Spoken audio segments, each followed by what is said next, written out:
الحمد للہ رب العالمین والصلاة والسلام علی سید المرسلین اما بعد فاعوذ باللہ من الشیطان الرجیم بسم اللہ الرحمن الرحیم الصلاة والسلام علیک یا رسول اللہ وعلی آلک وصحابک یا حبیب اللہ۔ 18 ذوالحجہ 1441 ہجری، 9 اگست 2020، یوم الاحد، شنبہ، سنڈے، اتوار۔ حضرت فاروق اعظم رضی اللہ تعالی عنہ کے وہ واقعات کہ جن میں آپ اپنی رعایا کی کس طریقے سے خبر گیری کرتے ہیں، اس میں سے ایک اور بڑا ہی پیارا اور عبرت انگیز واقعہ ہمارے لیے ہے کہ ہم کیا کر رہے ہیں اور ہمارے خلفائے راشدین کیسی زندگی گزارتے تھے۔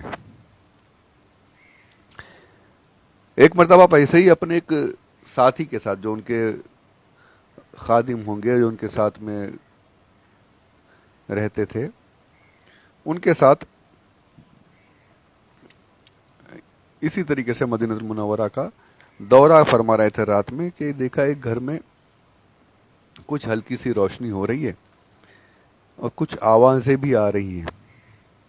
آپ قریب گئے تو آواز آ رہی تھی کہ کچھ بچے رو رہے ہیں، ایک دو بچوں کی آوازیں بھی آ رہی ہیں، روتے ہوئے کہہ رہے ہیں امی امی یہ کھانا کب پک جائے گا، بہت بھوک لگ رہی ہے امی، کھانا کب پکے گا، آپ کب ہمیں کھانا کھلاؤ گی، کب یہ ہانڈی چولہے پر سے اتارو گے اور کب ہمیں کھلاؤ گے۔ بیٹا بس ابھی ہو گیا، ماں کی آواز آتی ہے، بیٹا بس ہو گیا، تھوڑی دیر اور رک جاؤ، بس ابھی پک جائے گی، ابھی کھلاتا ہوں، امی بہت بھوک لگ رہی، بچے رو رہے ہیں۔ آپ لرز گئے، ایک دم کانپ گئے کہ یہ کیا ہے۔ جھانک کر اندر دیکھو تو صحیح، تو دیکھا ایک ہانڈی چڑھی ہوئی ہے اور ماں جو ہے بچوں کو دلاسا دے رہی ہے، آگ جلی ہوئی ہے، بہت دیر ہو رہی ہے، بچے روتے جا رہے ہیں۔ آپ نے دروازہ کھٹکھٹایا، اجازت طلب کی، بہن میں اندر آ سکتا ہوں؟ آپ کون ہیں؟ آپ کا خادم ہوں، بس کیا بات ہے، بچے کیوں رو رہے ہیں؟ آپ نے یہ ہانڈی بھی چڑھا کر رکھی ہے اور بچے بھی روتے جا رہے ہیں۔ عورت کہتی ہے آپ رہنے دیجیے، آپ اپنا کام کیجیے۔ نہیں بہن، میری التجا ہے، میں ریکویسٹ کرتا ہوں، مجھے بتائیے کیا بات ہے،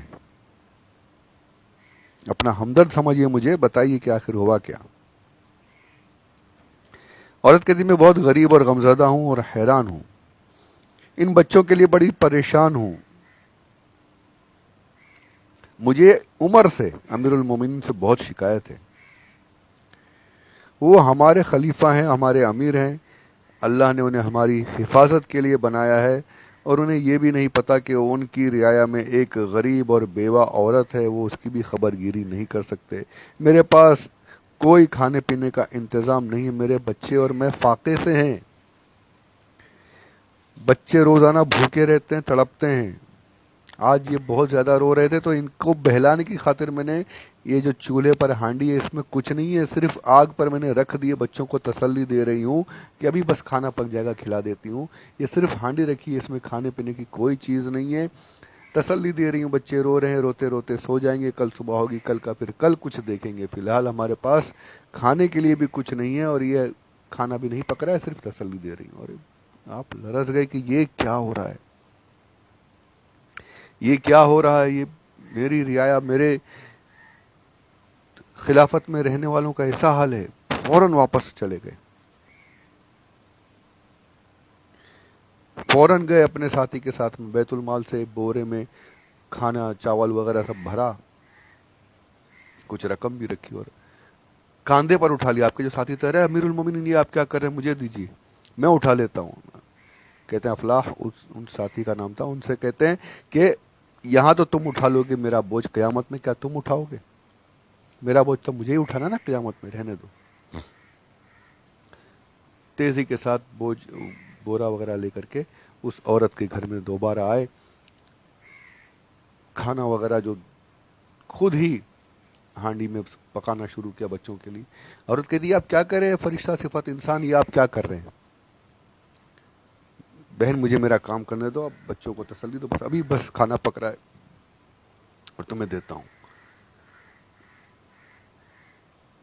عورت کہتی ہے آپ کر کیا رہے ہیں، آپ کیوں ایسے تکلیف دے رہے ہیں، آپ نے تو میری، یعنی کہ جو تکلیف تھی وہ آپ دور کر رہے ہیں میری، یہ تو امیر المومنین کو کرنا چاہیے. تو کہتے ہیں بیٹا میری بہن، امیر المومنین کو شاید پتہ نہیں ہوگا، آپ کے بارے میں پتہ نہیں ہوگا اس کی کیا غلطی ہے، اسے تو معلوم بھی نہیں ہوگا ان کو. تو کہتی ہے ارے واہ، جب امیر بنے ہیں، جب خلیفہ بنے ہیں، اللہ نے خلافت دی ہے، تو پھر ان کا حق، ان کا یہ فرض ہے کہ اپنی رعایا کی خبر گیری کریں، دیکھیں اور تڑپ رہیں کہ یہ کیا ہو رہا ہے.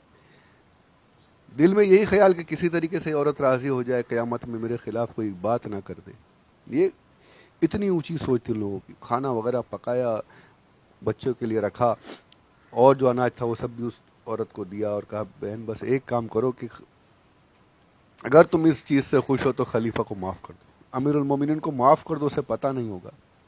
ارے پر کیسے معاف کر دوں؟ نہیں بہن ان کو معلوم نہیں ہوگا، انہیں معاف کر دو اس کو.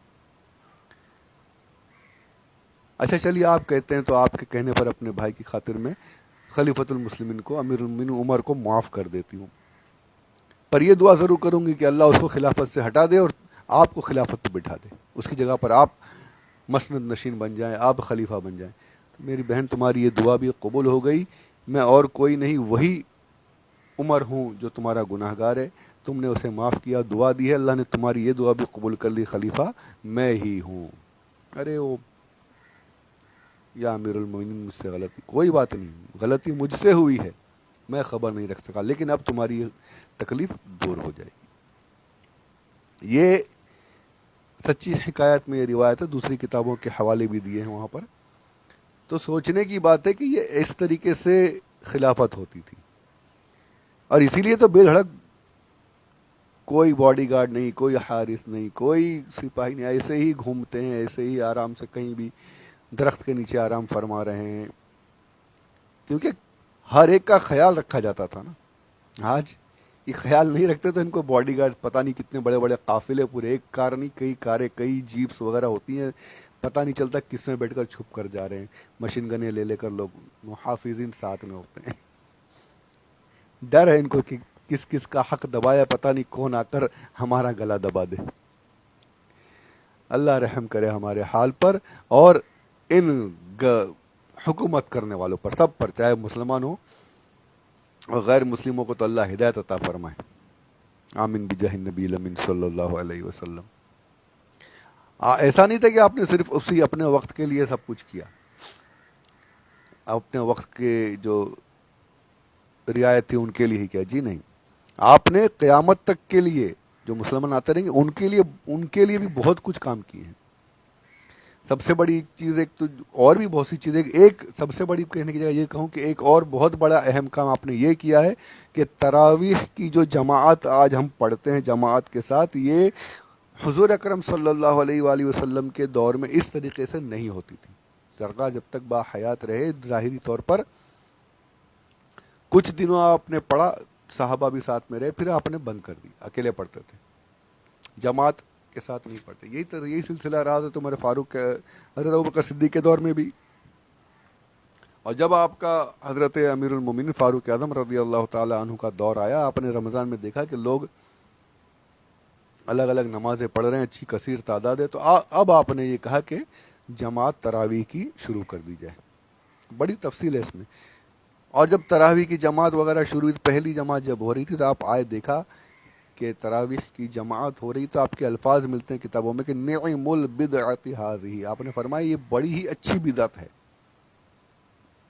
یہ الفاظ ہیں، یہ بڑی ہی بہت بہترین بدعت ہے. بدعت کا لفظ آپ نے استعمال کیا، یعنی آپ نے یہ بتا دیا کہ بدعت صرف بری ہی نہیں ہوتی بلکہ اچھی بدعت بھی ہوتی ہے، جس کا ثبوت حدیث پاک میں سرکار نے خود فرمایا، من سن فی الاسلام سنتا حسنہ، جس نے اسلام میں اچھا طریقہ ایجاد کیا، اسے اس طریقے پر جن جن نے عمل کیا ان سب کے عمل کے برابر ثواب ملے گا.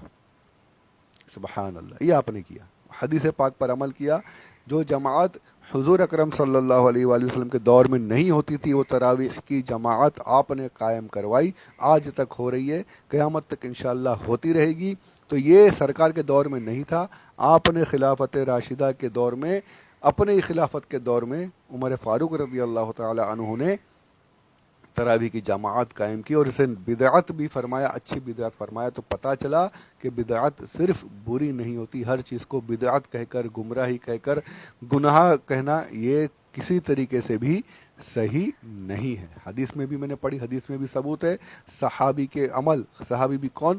حضرت فاروق اعظم کا عمل جو ہے، ان کے عمل سے بھی پتہ چلا کہ نیک اچھی بدعات بھی ہوتی ہیں۔ اور صرف یہی نہیں، اس وقت کے جو صحابہ تھے اور جو تابعین کرام تھے، انہوں نے بھی اعتراض نہیں کیا، بلکہ جماعت میں شامل ہوئے، جماعت کے ساتھ نماز پڑھی۔ تو یہ پتہ چلا کہ آپ کا یہ عمل بالکل جائز اور یہ سنت ہے کہ نیک کام جس سے کسی اسلامی چیز پر حرف نہ آئے، کوئی اسلامی سنت نہ مٹے، کوئی اسلامی طریقے کے خلاف کوئی کام نہ ہو، ایسا کوئی اگر نیا عمل نکالا جاتا ہے تو اسے حرام یا بدعت ضالہ نہیں کہہ سکتے، گمراہی نہیں کہہ سکتے۔ اس مسئلے کو سمجھ کر بہت سارے تمام مسائل اس سے حل ہو سکتے ہیں۔ تو آپ نے یہ بھی کام کیا ہے کہ تراویح کی جماعت ہم لوگوں کو آپ نے عطا فرمائی ہے۔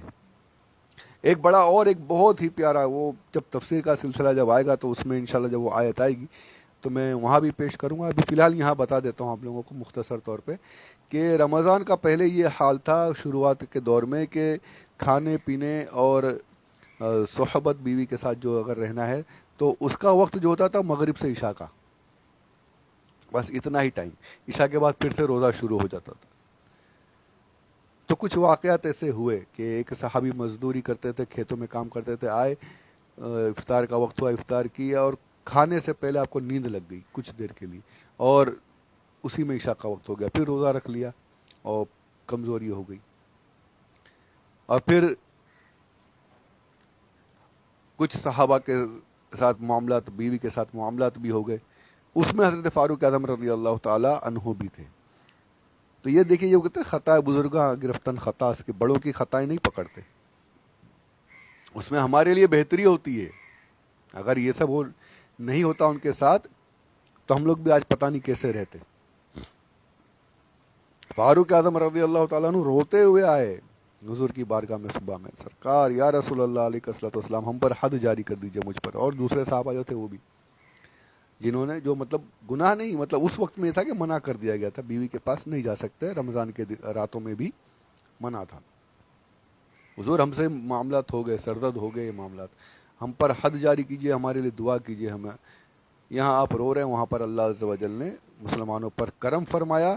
تو یہ بھی فاروق اعظم رضی اللہ تعالی عنہ کی سمجھ لیجئے کہ ایک نعمت ہے ہمارے لیے، کرم ہے ہمارے لیے کہ آیت پاک نازل ہو گئی اور پھر روزوں کے رمضان میں پوری رات کا وقت دے دیا گیا کہ کھا پی سکتے ہیں صبح صادق سے پہلے تک، اور میاں بیوی بھی ساتھ میں رہ سکتے ہیں۔ میں بند لفظوں میں بول رہا ہوں، آپ سمجھ سکتے ہیں۔ تو بہت سے احسانات اس امت پر فاروق اعظم رضی اللہ تعالی عنہ کے ہیں، بہت سی باتیں ہیں۔ تو انشاءاللہ اس کے بعد کے کچھ اور واقعات انشاءاللہ آپ کی خدمت میں اگلے آڈیوز میں پیش کرتا ہوں۔ بس دل سے یہی دعا ہے کہ، اور دعاؤں کی ہمیں ضرورت ہے کہ پروردگار ان کے صدقے میں ہماری مغفرت فرمائے، ان کے درجات کو بلند فرمائے، جو مقام اللہ نے انہیں عطا فرمایا ہے۔ ایک آپ کی ایک دعا ہماری بگڑیوں کو بنا سکتی ہے، پروردگار ان کی دعاؤں میں سے ہمیں حصہ عطا فرمائے، وفادار بنا کر رکھے، غداروں سے پروردگار بچائے، ہمیں غداری سے بچائے، محبت والا بنائے۔ آمین بجاہ النبی الامین صلی اللہ علیہ وسلم، وما علینا الا البلاغ المبین۔